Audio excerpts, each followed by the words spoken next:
Hi.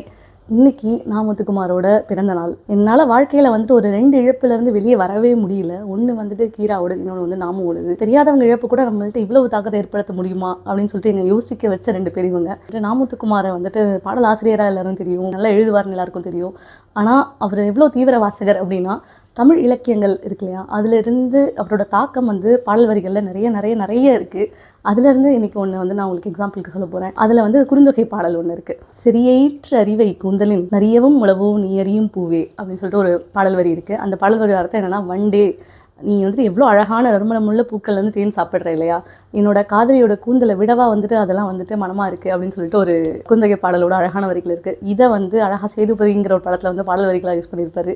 தலையணை பூக்கள் எல்லாம் உன் கூந்தல் மனம் வருதா அப்படின்னு சொல்லிட்டு ஒரு பியூட்டிஃபுல்லான வந்துட்டு யூசேஜாக இருக்கும் அந்த இலக்கியத்திலேருந்து இந்த பாடல். இந்த மாதிரி வந்து இன்னும் நிறைய நிறைய நிறைய இருக்குது, சொல்லிகிட்டே போகலாம். அவரோட இழப்புலேருந்து நம்ம மீண்டு வரவே முடியாது அப்படின்னு நம்மளுக்கு தெரிஞ்சிருச்சு. ஆனால் வந்துட்டு நம்ம ஒரு இலைப்பாறுதலாக மறுபடியும் அவரோட பாடல்கள் அவரோட படைப்புகளுக்கே திரும்பி போயிட்டுருக்கோம். அப்படிப்பட்ட 2 அருமையான படைப்புகள் தான் அவரோட தொகுப்புகள். ஒன்று அவரோட கவிதை தொகுப்பு, இன்னொன்று அவரோட கட்டுரை தொகுப்பு.